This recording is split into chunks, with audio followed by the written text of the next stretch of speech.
इथे मी ओले मटार घेतले आहे। या वाटीने 2 वाट्या ओले मटार घेतले आहेत आणि ते कुकरमध्ये 2 शिट्ट्या लावून शेणून घेतलेले आहेत आणि ते फक्त आपल्याला नरम करून घ्यायचे आहेत, पूर्ण शिजवायचे नाही आहे। हे बघा, तुम्ही बघू शकता, फक्त नरम करून घ्यायचे आहेत आपल्याला कुकरमध्ये 2 शिट्ट्या लावून।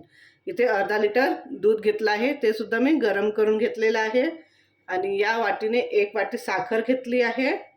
इथे ड्रायफ्रूट्स घेतले आहे, मनुका, काजू, बदाम, पिस्ता। हे जे ड्रायफ्रूट्स आहे हे तुम्ही तुमच्या आवडीनिवडीनुसार कमी जास्त करू शकता। इथे दुधामध्ये केसर भिजू ठेवला आहे, 10 धागे घेतलेले आहेत हे केसरचे। इथे चिमूटभर मीठ घेतलं आहे, अर्धा टेबलस्पून इलायची पावडर घेतली आहे आणि ते 5 टेबलस्पून तूप घेतलं आहे। तुपाऐवजी तुम्ही तेल, घी सुद्धा वापरू शकता। तर आता हे मटार आपण मिक्सरच्या भांड्यामध्ये काढून घेऊ आणि वाटून घेऊ।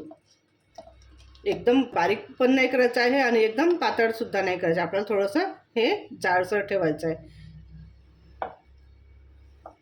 थोडं याच्यामध्ये आपण दूध ॲड करू, याच्यामध्ये दूध घालून थोडंसं हे मिक्सरमध्ये फिरवून घेऊ। दूध हे थंड करून घ्यायचं, नंतर त्या मिक्सरच्या पॉटमध्ये तयार आहे घालायचं।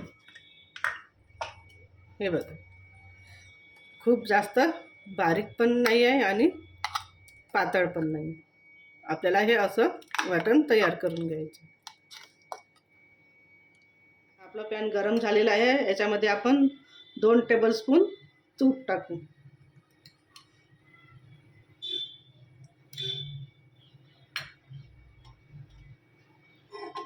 गरम झालं की याच्यामध्ये आपल्याला हे ड्रायफ्रूट्स आपल्याला याच्यामध्ये थोडेसे तळून घ्यायचे आहेत।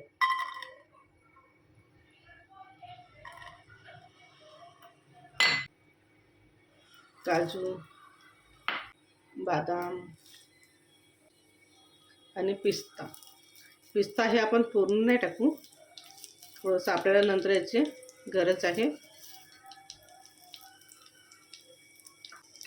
आणि थोडंसं परतून घेऊ।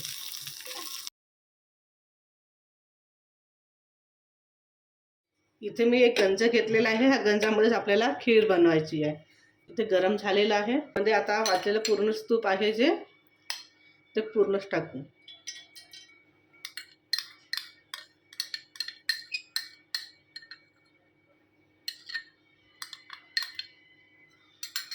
आता जे आपण पेस्ट बनवली होती ती पेस्ट याच्यामध्ये टाकू।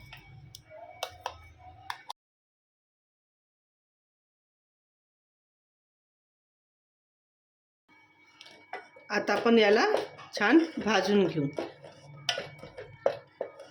जोपर्यंत याच्यातला कच्चा पण जात नाही आणि जोपर्यंत छान सुगंध सुटत नाही तोपर्यंत याला आपण तुपामध्ये छान भाजून घेऊ।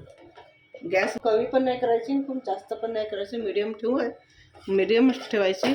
छान भाजून घ्यायचं तुपामध्ये। हे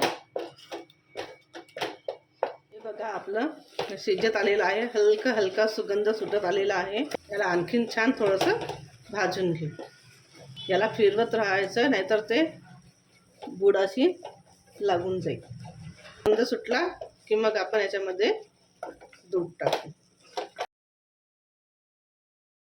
त्याला आपलं आलं हे शिजून छान सुगंध सुटलेला आहे। आता आपण याच्यामध्ये दूध टाकू।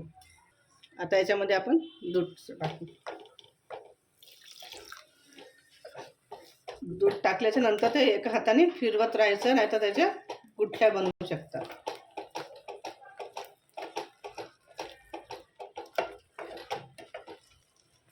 हळूहळू दूध सोडायचं आणि एका हाताने फिरवत राहायचं।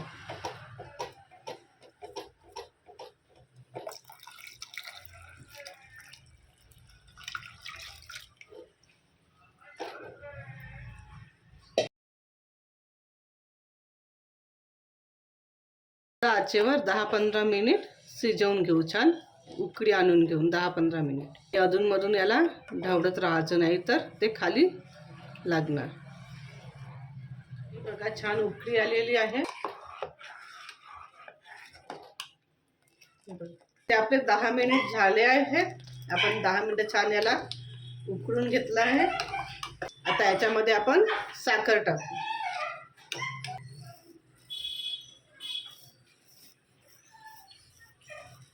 तर इथे मी अर्धी वाटी साखर घेतली आहे.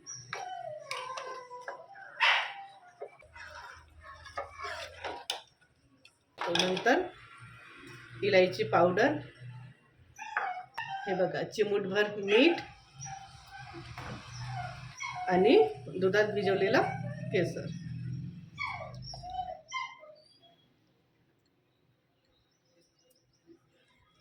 आणि आता याला छान आपण गाढ ही खीर गाढी येईपर्यंत आपल्याला छान याला शिजवून घ्यायचं आहे. आणखी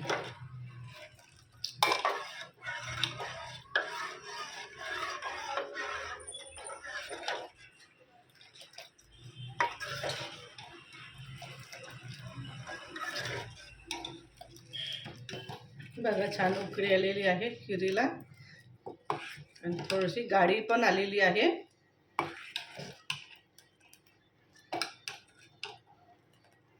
बघू शकता, बघा छान गाढी येत आहे खीर.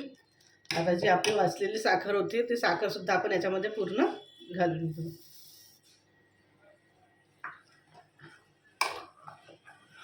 मी यासाठीच हे साखर ठेवली होती की जास्त गोड व्हायला नको म्हणून.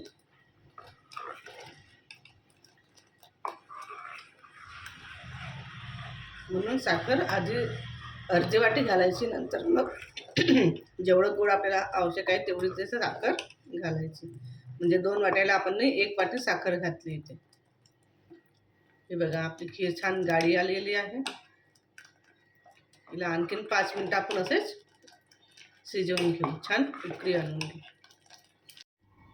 आता याच्यामध्ये आपण ड्रायफ्रूट घालू.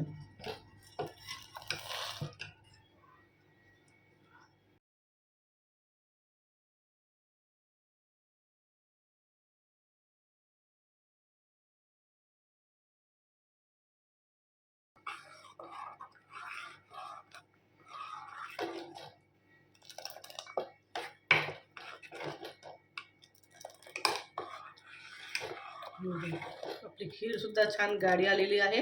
आता आपण याला छान एक उकळी आणू आणि मग गॅस बंद. बघा छान उकळी आलेली आहे आपल्या खिरीला. आता आपली ही खीर तयार आहे. आता आपण गॅस बंद करू.